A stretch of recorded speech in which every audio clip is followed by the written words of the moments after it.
Hey everyone, just out and about this Saturday afternoon. It's beautiful here in Corner Brook, Newfoundland, and was thinking about the car business. Yay!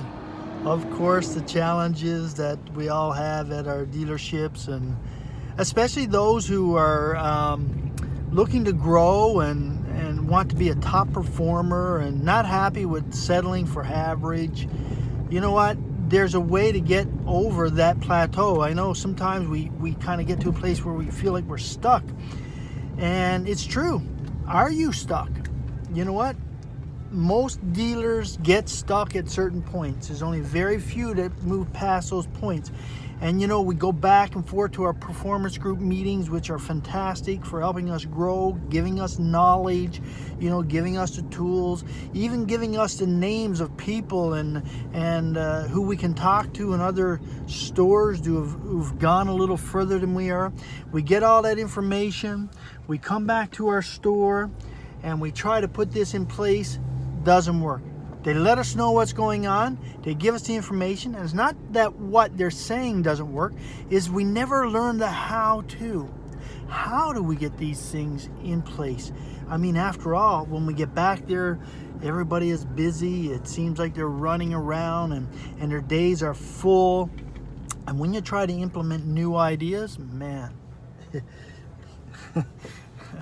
revolt, you know. Come on, I've been there, I know. I mean, I've taken over a couple of stores, one in particular, oh my goodness, when we were trying to bring new things in, even in the business office. I mean, this store, the salespeople would write down the deal number and the customer name and the payment they quoted them and give it to the business manager and she would process it. And oh my. When we started writing up deal sheets and then asking them to do turnovers, it was like, wow. I mean, I think even some quit. So that'll give you the idea of what it's like when you have these work habits that are ingrained. And I mean, these guys were doing this for many years and they were a profitable store, you know, and they had their own little thing going on, but we needed to make more money. We just bought this store out, so we had to get the revenue up and sales up and profits up, obviously. And it was easy to do.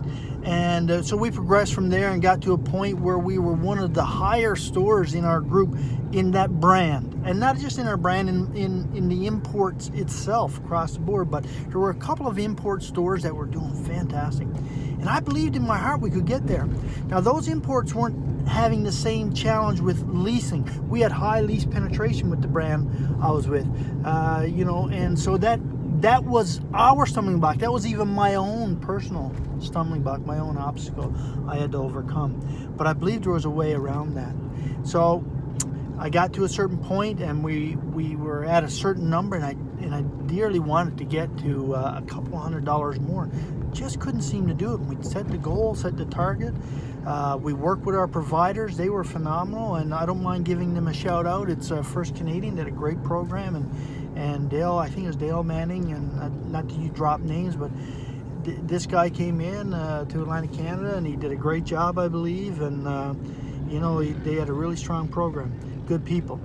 However, we seemed to plateau at a certain place, and they did everything they could, and we still couldn't move that number. And I was getting frustrated with my business managers, wondering why can't we get further? What's the reason? And you know, you get the regular feedback, turnovers, leasing, you know, tight budget, they only had so much money, they didn't want to move up in their payment too much, yada yada, all that stuff. So they all felt they had good reasons, I guess, to not move forward. So I really didn't know where to go from there to a certain point. We'd go back to our performance meeting groups, and the moderator would say, what's going on with you guys? What's going on with you guys? Now, in truth, we were the highest in our brand, but we weren't the highest within the imports or where we could have been. And even across Canada, when you look at the numbers, there was still room to grow for our store. And I said, you know, we're going to do this. So how do you grow? Well, here's what has to happen. It first started with me. You see, the students will never outperform the teacher. That's it. And I realized one day, it dawned on me that if I'm going to bring them to a new level, because I've given them all I can, I don't know how to direct them anymore, then I need to grow myself and begin growing again. So I started a certified coaching program. It was phenomenal.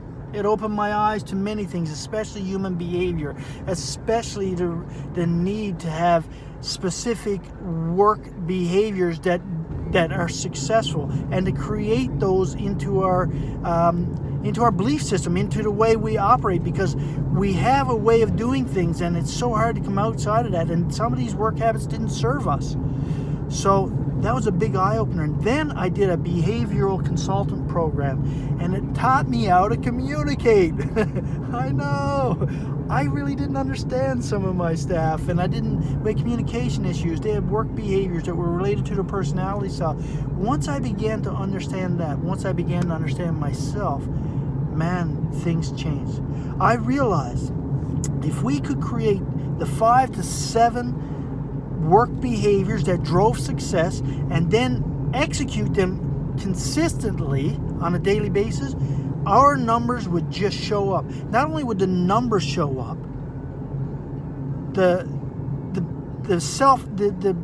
team, the morale and the customer experiences and the retention and everything we looked for in our dealerships, everything that the OEM is asking for, everything that the owners want, it just starts to blossom within the store. And if we could recreate those habits and rebuild a new way of doing things, before long, it would be a natural way of doing it.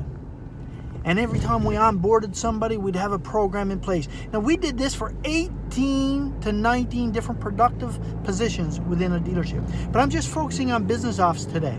And what happened when I realized that? We created a working plan. I call it the daily performance plan. And on this plan, there was 5 to 7 things that needed to be done daily. It included the F&I managers, it included the sales managers, and myself. It was all a part of our overall new process.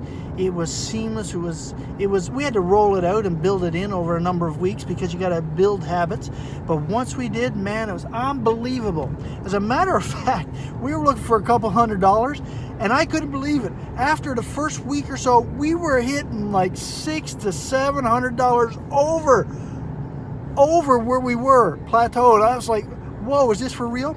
And we worked out lease programs. Leasing didn't seem to be an issue. We were actually doing as much on our leasing side in the business office as we were doing on our finance side. Unbelievable. Even with our cash payments, unbelievable. It was phenomenal. It was greater than I expected. So I created a whole program for all the dealerships, and I called it the EDIT program. And it's engineered development, improvement, training program. It's a learning system. You see, we get knowledge and we get ideas, but learning creates new results. Have you ever heard the statement, when is he or she ever going to learn? Well, they know what they need to do. They know what they're not doing. They know the consequences, but they continue to do that behavior and have those results. It's because it's habitual. Our lives are habitual. Our work habits are habitual. And until we get that, we will never ever be able to curb those things and get to the levels we want. We have to create the right work habits, and those work habits create the results we're looking for, and even greater than we imagine.